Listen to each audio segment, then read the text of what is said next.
अभी स्कूल की छुट्टियां चल रही हैं तो बच्चे हैं घर पे और पूरा दिन आप देखेंगे बच्चे कहते हैं मम्मा कुछ दे दो मम्मा कुछ दे दो।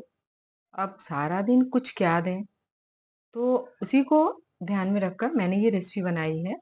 और क्योंकि हमारे यहाँ है ना, वो चिवड़ा और आम, पका आम साथ में खाते हैं लोग, तो इससे इंस्पायर होकर के मैंने ये रेसिपी बनाई है और बहुत ही ज़्यादा टेस्टी है हुआ है। आप भी एक बार इस रेसिपी को ट्राई ज़रूर कीजिएगा। तो मैंने इसके लिए लिया है चिवड़ा यानी कि पोहा। तो 1 कटोरी मैंने पोहा लिया है, मोटा वाला ज़्यादा बहुत ज़्यादा मोटा नहीं है और बहुत ज़्यादा बारीक नहीं है, बीच-बीच का जो होता है ना, वही वाला ये पोहा है। तो सबसे पहले तो इसे मैं 1-2 बार धो लूँगी अच्छे से, ताकि इसके अंदर जो डस्ट वगैरह है ना, वो निकल जाए। और इसका पानी मैंने अच्छे से निकाल दिया है और अब ले लेती हूँ एक बड़े बर्तन में इसको। और अब ले लेती हूँ सूजी। तो जितना मैंने पोहा लिया है उसका आधा मैंने सूजी लिया है। आप चाहें तो इसमें आटा भी 2-4 चम्मच डाल सकते हैं।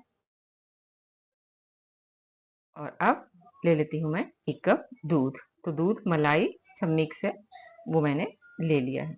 उबला हुआ दूध है और नॉर्मल टेम्परेचर पे है ये। ले लिया है और लेकर के डाल लिया है और इसे डाल करके और ढक करके इसे रख देंगे ताकि ये अच्छे से फूल जाए। सूजी को भी फूलने का टाइम मिल जाए और पोहे को भी अच्छे से फूलने का टाइम मिल जाए। तो चलिए साइड कर देते हैं और चलते हैं अगले काम में। तो मैंने लिया है 1 पका आम और इसे मैं सबसे पहले तो इसका छिलका उतार लेती हूँ।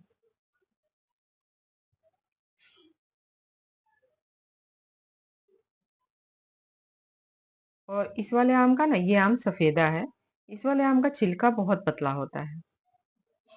और आप ऐसा आम लीजिएगा जिसमें रेसा ना हो, क्योंकि रेसेदार आम से रेसिपी ये बनाना अच्छा नहीं रहेगा, क्योंकि मुंह में रेसा आएगा। इसलिए रेसेदार आम से कोई भी रेसिपी अच्छी नहीं बनती है।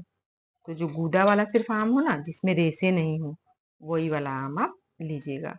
तो सफेदा में रेसा वगैरह बिल्कुल नहीं होता है, सिर्फ इसमें आप देख सकते हैं बिल्कुल इसमें गूदा गूदा सा होता है, रेसा वगैरह बिल्कुल नहीं होता है।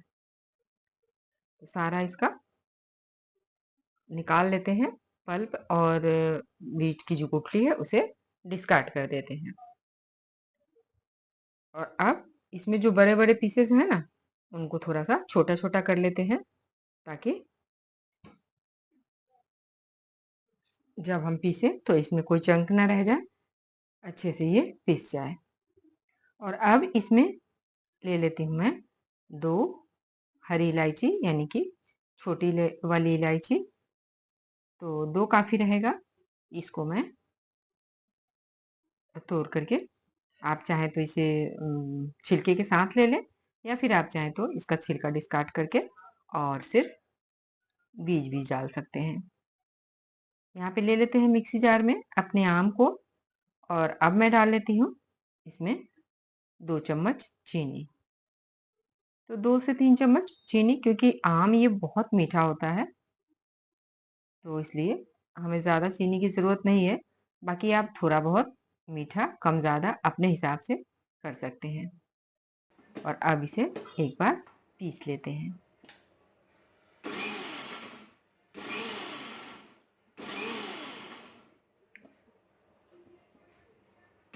अभी थोड़ा सा रह गया है, चंक इसका हो गया है।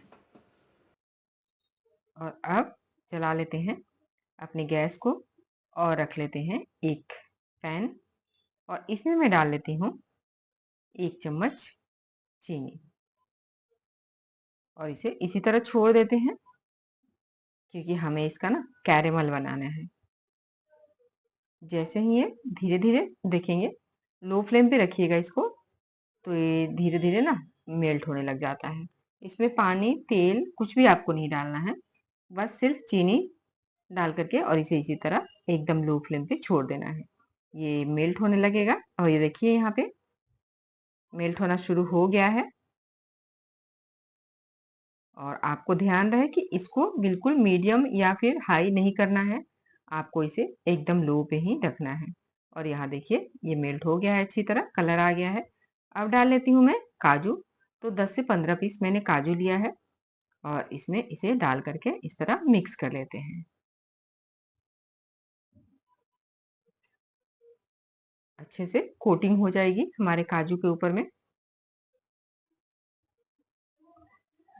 और इसे थोड़ा गरम-गरम ही हो ना, तभी आपको इसे अलग-अलग कर लेना है, वरना ये एक दूसरे में चिपक जाएगा। तो चम्मच की हेल्प से आप इसे अलग-अलग कर लीजिए।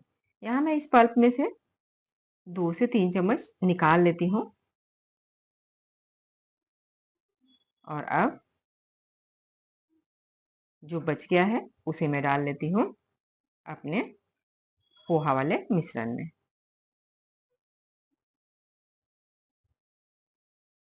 और जो थोड़ा बहुत जार में लगा हुआ है ना, तो इसमें थोड़ा-सा पानी डाल कर के अच्छे से इसे निकाल लेते हैं।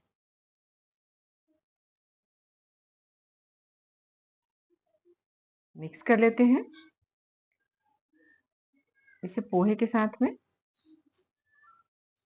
और यहाँ आपको लगता है कि थोड़ा-सा आपका गीला हो गया है, तो आप यहाँ पे 2-3 चम्मच रेगुलर आटा, गेहूँ का आटा डाल सकते हैं।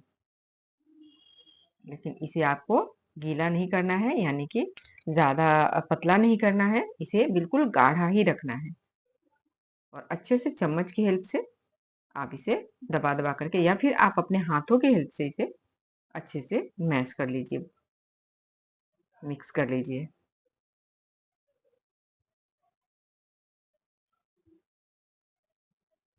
तो देखिए, ये अच्छे से मिक्स हो गया है। तो अब यहाँ पे थोड़ा-सा डाल लेते हैं ड्राई फ्रूट। ड्राई फ्रूट में मैंने बादाम और काजू लिया है, जिसको मैंने इस तरह छोटे-छोटे पीस में काट लिया है। 2 चुटकी नमक डाल लेते हैं, जिससे थोड़ा मीठा एनहांस होता है, तो इसलिए 2 चुटकी नमक इसमें डाल लीजिए। और अब डाल लिया है बिल्कुल थोड़ा-सा, यानी कि 2 से 3 चुटकी ही मैंने इसमें सोडा डाला है। खाने वाला सोडा है, मीठा सोडा। थोड़ी सी पानी डालकर आधा चम्मच, 1 चम्मच पानी डाल करके इन्हें मिक्स कर लिया है।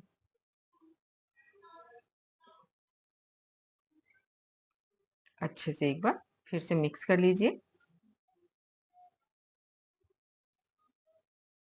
और ये देखिए इस तरह हमें गाढ़ा-गाढ़ा ही इसे रखना है।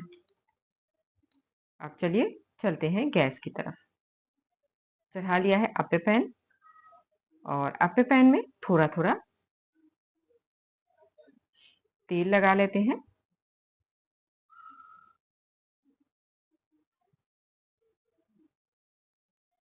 तो सारे को ग्रीस कर लेते हैं। इसमें तेल वगैरह भी ज़्यादा नहीं लगता है। तो ऐसा नहीं है कि फ्राई है, तो गर्मी का मौसम है, फ्राई खाना थोड़ा बच्चे और बड़े सभी अवॉइड करते हैं। तो इसलिए गर्मियों में ऐसा कुछ हम सोचते हैं कि खाएं जो कि ज़्यादा फ्राई ना हो। और अब डाल लेते हैं इसमें आधा आधा चम्मच।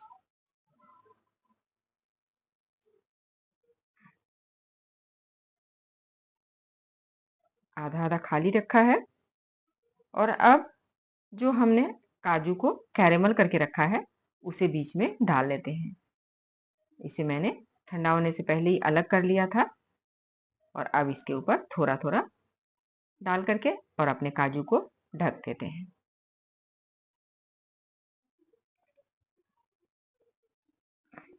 चलिए इसी तरह सारे होल्स में भर लेते हैं। और एक बार में इतना सारा आपका बनकर तैयार हो जाता है। आपने 2 बार बना लिया तो पूरे दिन की आपके बच्चों की छुट्टी हो जाएगी। बच्चों को ये सारी चीज़ें पसंद भी आती है, अगर मीठा खाने के शौकीन हैं तो। और बड़ों को भी बहुत अच्छा लगेगा, क्योंकि इसका टेस्ट काफ़ी अच्छा होता है। और आप चाहें तो इसमें और कुछ ड्राई फ्रूट डालना चाहते हैं, तो डाल लीजिए। इसी बहाने बहाने बच्चे थोड़ा ड्राई फ्रूट भी खा लेंगे।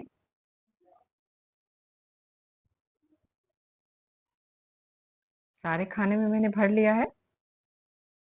और सारे में काजू के पीसेस डाल डाल करके और इन्हें इस तरह ऊपर से थोड़ा थोड़ा डाल करके ढक लिया है।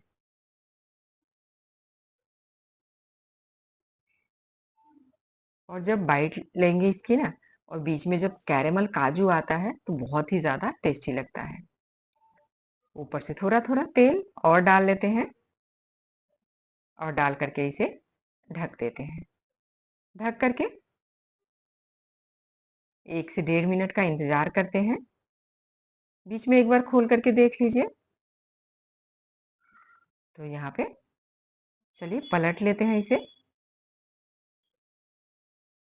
अच्छा सा कलर आ गया है।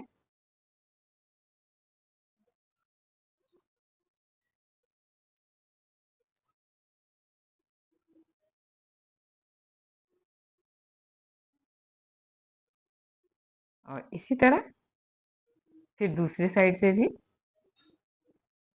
ढक करके इन्हें सेक लेते हैं। और बनाने में टाइम भी आपका बिल्कुल बहुत ज़्यादा नहीं लगता है। एक तो गर्मियों में चूल्हे के पास में खड़े रहना बहुत ज़्यादा मुश्किल हो जाता है। तो इसलिए कुछ ऐसा चीज़ बनाइए कि जिसमें मेहनत भी कम हो, बच्चे भी खुश और आप भी खुश, और पूरे दिन की बच्चों की छुट्टी भी हो जाएगी।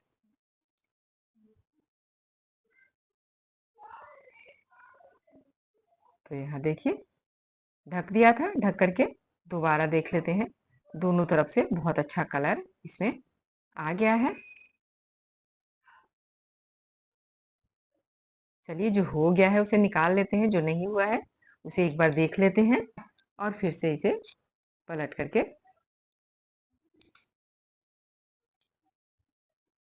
ढककर रख देंगे। सेंटर में जो होता है ना, तो सेंटर में थोड़ा सा गैस ज़्यादा अच्छा लगता है, फ्लेम हीट ज़्यादा अच्छी मिल जाती है, तो इसलिए सेंटर वाला जल्दी हो जाता है। और फिर साइड साइड वाले को मैं तो सेंटर में निकाल के, लगता है कि अगर कम हीट पहुंच रहा है तो रखती जाती हूँ।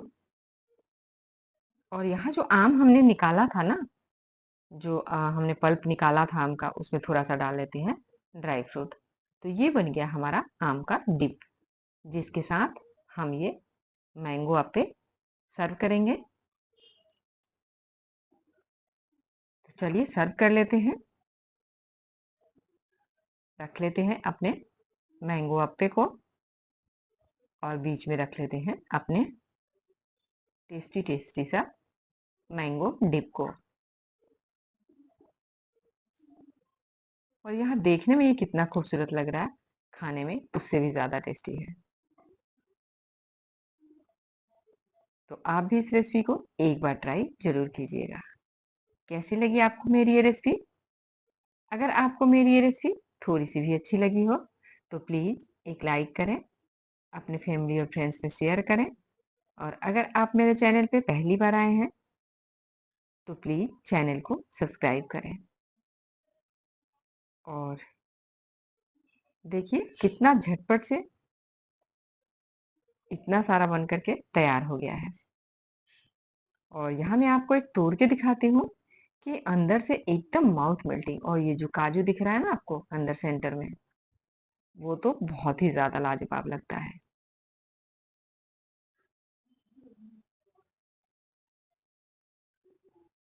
और ये मुँह में डालते ही घुल जाने वाली रेसिपी है। और डिप के साथ अगर खाइएगा आप, तो स्वाद और भी कई गुना बढ़ जाता है। जैसा कि आप पूरी और आमरस खाते हैं, पराठा और आमरस खाते हैं, वैसे ही आप अप्पे और आमरस खाइए। खा कर के देखिए, आपको पसंद आएगी।